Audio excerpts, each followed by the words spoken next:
नमस्कार, सब dot in के यूट्यूब चैनल पर आपका स्वागत है। यहाँ पर हम पुस्तक का रिव्यू करेंगे और आज की जो पुस्तक होगी वो अशोक कुमार पांडे जी की "उसने गांधी को क्यों मारा"।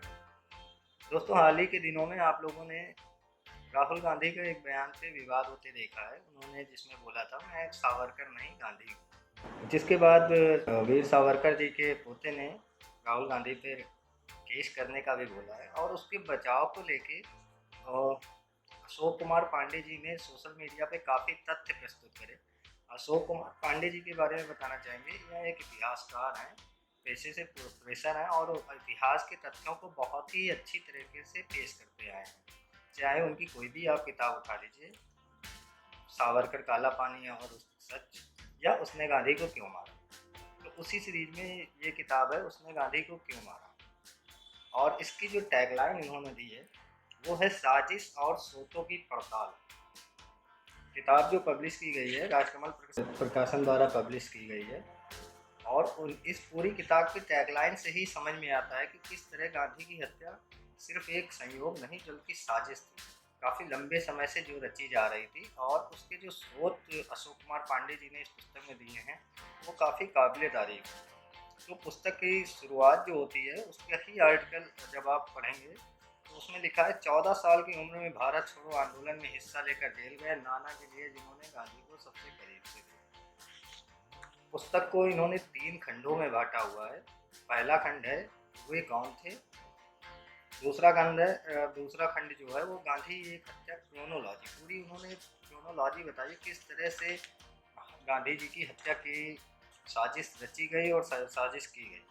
और तीसरा खंड है उनकी हत्या के बाद अदालत में जो भी कार्रवाई हुई गोडसे के अगेंस्ट, उसमें क्या क्या हुआ और किस तरह से आज के परिवेश में गांधी साहब हत्या को कई लोग जश्न के रूप में भी मनाते हैं और गोडसे को काफ़ी देशभक्त मानते हैं। तो उसी मिथ को तोड़ती है ये पूरी पुस्तक।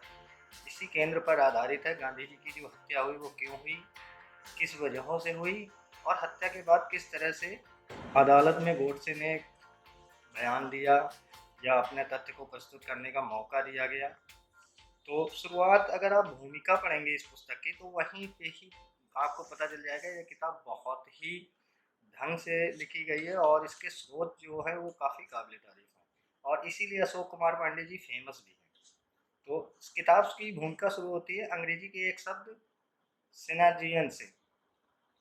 सेनाजियन शब्द है जिसका अर्थ होता है भ्रष्ट करने वाला। और इन्होंने पूरा लिखा है कि इन्होंने भूमिका में लिखा है कि पुस्तक उन्होंने सिर्फ इस वजह से लिखी क्योंकि आज के दौर पे जिस तरह से लोग सत्य को मिटाते हुए चले जा रहे हैं, व्हाट्सएप यूनिवर्सिटी जब से आई है एक अलग ही इतिहास बताती आई है और अशोक कुमार पांडे जी हमेशा उस झूठे इतिहास को करेक्ट करते हुए आपको अधिकतर सोशल मीडिया पे दिख भी जाते हैं। और इन्होंने ये भी कहा है कि गांधी जी पे बाइबल से बाद अगर सबसे ज़्यादा किताबें लिखी गई हैं तो वो गांधी जी पर लिखी गई हैं। और उनका साफ वक्तव्य है कि उन पर नया लिखता तो क्या लिखता, जिस तरह से हमारी पीढ़ी गांधी और तोहमतों उलाहनों की साक्षी रही है, गांधी पर नई दृष्टि पढ़ने से पहले उसकी लिखने की ज़रूरत महसूस पड़ी। जिस तरह से साक्ष्य मिटते जा रहे हैं उसको एक जगह संजोना की ज़रूरत थी और मैंने वही काम करा है। तो शुरुआत होती है खंड 1 से और खंड 1 में उन्होंने जो भी विक्टिम थे गांधी जी के हत्या में उनके बारे में बताया है और उन पे क्या-क्या धाराएँ लगी थी। तो मेनली उनके जो विक्टिम्स थे नाथूराम गोडसे, नारायण दत्तात्रेय आप्टे, विष्णु आर करकरे, मदन लाल पाहवा, गोपाल गोडसे, शंकर तिसैया और दत्तादेव पुचकरे। इन 7 लोगों को इस केस में सज़ा मिलती है और उन्हीं के बारे में यहीं से शुरुआत करी है और सबके बारे में भी बताया हुआ है लाल किले के गुनाहगार सेक्शन में। सबसे पहले उन्होंने नाथूराम गोडसे का पूरा वर्णन करा है और उसमें उन्होंने एक साक्ष्य दिया है जिसमें वीर सावरकर और एक इमेज लगाई है जो कि छपी थी मराठी प्रकाशन में और इसमें लिखा था यतो धर्मरतो जया। और इसमें गांधी जी को एक रावण के रूप में दिखाया गया था और वीर सावरकर और श्यामा प्रसाद मुखर्जी धनुष से उनका संहार कर रहे थे। तो जिससे तो ये तो सिद्ध होता है कि एक राजनीतिक द्वेष की भावना में पहले से ही इसकी प्लानिंग थी और इसके बाद इन्होंने बहुत सारे सबूत दिए हैं मराठी पत्रों के। फिर इन्होंने दत्तात्रेय आपटे के बारे में बताया। इस तरह से इन्होंने सातों जो भी सात थे विक्टिम उनके बारे में बताया हुआ है। फिर खंड 2 शुरू होता है, किस तरह से परिवेश बना, प्लानिंग की गई और गांधी जी की हत्या की गई, उसकी पूरी क्रोनोलॉजी लिखी है। एक मिथ चलता है कि विभाजन के समय 55 करोड़ रुपए गांधी जी ने दिए थे, इस वजह से नाथूराम गोडसे ने उनकी हत्या की, जबकि ऐसा ये सिर्फ एक मिथ है। और इसको लेके उन्होंने एक सबूत भी दिया है कि संघ के समर्थक भी इस बात को मानते हैं कि इस वजह से हत्या नहीं हुई। और उन्होंने एक कोट करके लिखा है, चुन्नी भाई वैद्य का कोट है ये, गांधी जी की हत्या दशकों के व्यवस्थित ब्रेन वॉशिंग का परिणाम थी। गांधी जी कट्टरपंथी हिंदुओं की तरह राह का कांटा बन चुके थे और वक्त के साथ असंतोष फोबिया बन गया। तो उस समय जो जनसंघ होता था, वो उन्होंने लोगों के दिमाग में ये भावना भरी थी कि अंग्रेज मेन उनके दुश्मन नहीं है, उनके मुख्य दुश्मन मुसलमान हैं। और गांधी जी जो थे वो मुस्लिम और हिंदू की एकता चाहते थे।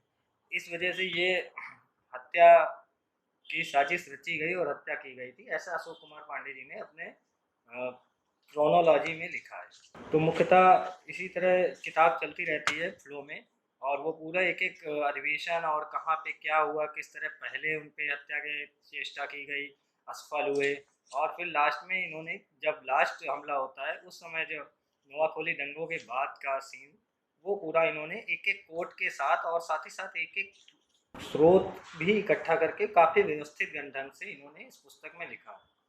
इसके बाद जब इसके खंड तीसरे में जाते हैं, जहाँ पे गोडसे विक्टिम हो जाते हैं और अदालत में उनकी पैरवी होती है, तो सबसे पहले तो भारतीय जो न्याय दंडिता है उस हिसाब से अशोक पांडे जी ने लिखा है कि यह सिर्फ भारत में ही संभव था कि अंग्रेजी में कोल्ड ब्लडेड मर्डर जिसको उन्होंने बोला, जिस जंगल के कानून का समर्थक या था गोडसे, उसके आभार को वहीं मार दिया जाना चाहिए था, उसके आधार को। लेकिन संयोग से भारत ऐसे हाथों में था जिसका भरोसा लोकतंत्र पर था और न्यायिक प्रक्रिया का सम्मान था।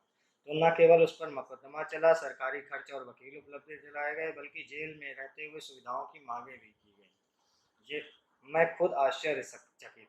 और इसी का फ़ायदा उठा के 8 नवंबर 1948 को उस एक हत्यारे को भी उसका पक्ष रखने की अनुमति दी गई है। और इसमें इन्होंने एक कोट लगाया है, डगलस राइटर है, उन्होंने ये लिखा है, यह तथ्य कि जस्टिस आत्मचरण ने गांधी की हत्या का जुर्म स्वीकार कर चुके हत्यारे नाथूराम गोडसे को गांधी पर वैचारिक हमले और सावरकर के बचाव में 9 घंटे बोलने की इजाज़त दी, यह बताता है कि अदालत गांधी के हत्यारों की राजनीतिक शक्ति से कितने प्रभावित थी। इसके बाद के चैप्टर में उन्होंने 55 करोड़ के दुष्प्रकार की राजनीति बताई है। 55 करोड़ के मामले से आप सब भी कभी ना कभी वाकिफ होंगे या सुना होगा आपने। तो इसका जो इन्होंने सच बताया है वो ये है कि 55 करोड़ की राशि उपहार अंधार भीख नहीं थी। जब भारत पाकिस्तान का बंटवारा हुआ था तो सब कुछ बांटा जाता है, जिस तरह आपके भी परिवार में बंटवारे होते हैं तो आप भी संपत्ति एसेट्स ये सब बांटते हैं, उसी तरह भारत और पाकिस्तान में। यहाँ बता देना प्रासंगिक होगा, तब यह तय हुआ था कि अक्टूबर 1948 तक रिजर्व बैंक ऑफ इंडिया ने दोनों देशों का केंद्रीय बैंक काम करेगा, ऐसा बोला था। इसी आधार पर रिजर्व बैंक के खाते में 400 करोड़ रुपए में से पाकिस्तान की हिस्सेदारी 75 करोड़ तय दी गई थी। यह गांधी जी ने नहीं तय किया था, साफ साफ यहाँ पे मेंशन है।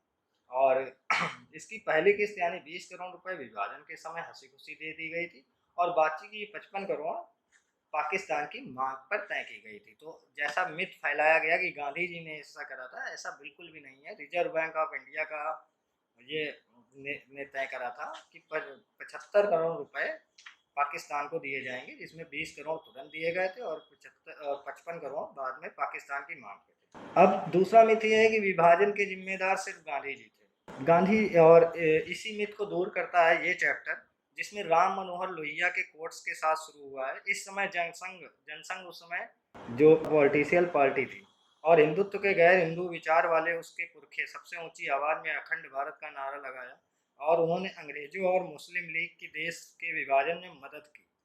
मीन्स इन्होंने ये बताया है कि जो गैर हिंदू थे जनसंघ और हिंदुत्व में, उनमें एक नारा लगाया गया और उन्होंने जो विभाजन हुआ उन्होंने उसमें सबसे मदद की। वो मुस्लिमों के खिलाफ थे और उन्होंने कभी भी यह कोशिश नहीं करी कि भारत के अंदर रह रहे मुसलमान भारत में रहे, क्योंकि कई सारे प्रूफ दिए गए हैं। एक तरह से अगर देखा जाए तो यह पुस्तक वाकई में बहुत ही ज़्यादा शोध के बाद लिखी गई है, और अशोक कुमार पांडे इसी वजह से फेमस भी है। लास्ट पेज में अशोक कुमार पांडे ने अपने नाम के नीचे एक कोट भी लिखा है, इतिहास के भ्रष्ट करने वाले दौर का एक बौद्धिक सत्याग्रह।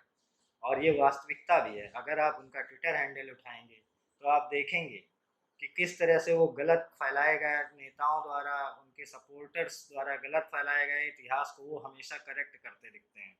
और इन्होंने किताब की भूमिका या प्रस्तावना भी आप कह लीजिए, या एक अंश के में लिखा है, यह किताब आज़ादी की लड़ाई में विकसित हुए अहिंसा और हिंसा के दर्शनों के बीच कसमकस की सामाजिक राजनीतिक बदलावों को तलाश करते हुए उन कारणों को सामने लाती है जो गांधी की हत्या के जिम्मेदार बने।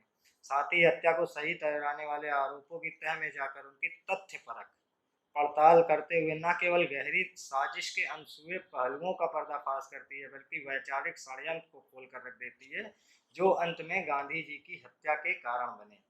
तो एक चीज इन्होंने स्ट्रांग मैसेज दिया है कि गांधी की हत्या सिर्फ एक उस समय का त्वरित एक्शन नहीं था या बहुत दिनों से रचा जा रहा षड्यंत्र था। दूसरी बात जो क्लियर होती है इस किताब से, ये क्लियर होती है कि गांधी जी की जो हत्या हुई उसका मुख्य रीजन ना तो 55 करोड़ रुपए थे, ना भारत पाकिस्तान का बंटवारा था। क्योंकि अशोक कुमार पांडे जी ने जो तथ्य पेश करे हैं उसके हिसाब से भारत पाकिस्तान का बंटवारा सिर्फ इसलिए हुआ क्योंकि एक विचार धारा वाले व्यक्ति ये चाहते थे कि भारत में मुसलमान ना रहे। तीसरा एक मिथ जो चलता है 55 करोड़ का, वो मैंने एक्सप्लेन करा इस बुक में किस तरह से बहुत ही अच्छे ढंग से एक्सप्लेन करा गया है। तो कुल मिलाकर यह एक पुस्तक, बहुत सारी पुस्तकें इतिहास बताती हैं आपको, लेकिन यह पुस्तक खुद एक इतिहास है। आने वाले दिनों में गांधी जी की हकीकत को जिंदा रखने के लिए एक स्रोत बनेगी। तो अशोक कुमार पांडे जी का बहुत धन्यवाद कि उन्होंने गांधी जी पर इतनी अच्छी पुस्तक लिखी, जिसको पढ़ के लोगों के मन में जो व्हाट्सएप यूनिवर्सिटी द्वारा भ्रम फैलाया जा रहा है वो बिल्कुल दूर होगा। और ऐसा भी नहीं है कि अगर हम कहें कि ये बायस्ड हैं अशोक कुमार पांडे इस वजह से उन्होंने लिखी, तो ऐसा भी नहीं, क्योंकि उन्होंने हर एक अपने तथ्य का स्रोत भी लगाया है, कहाँ से उन्होंने ये तथ्य उठाया। तो मुझे तो इस किताब में इतिहास की नज़र में कोई भी खराबी नहीं लगती है। पेपर बैक बुक है, काफ़ी अच्छी छपी है, काफ़ी अच्छे ढंग से उन्होंने लिखा है, एक फ्लो में लिखा हुआ है, और सबसे मेन चीज़ एक एक चीज़ क्लियर करते हुए लिखा है। अगर आप पढ़ेंगे तो आप भी इस किताब को अंत तक पढ़ेंगे और दोबारा पढ़ने की ज़रूर कोशिश करेंगे। धन्यवाद।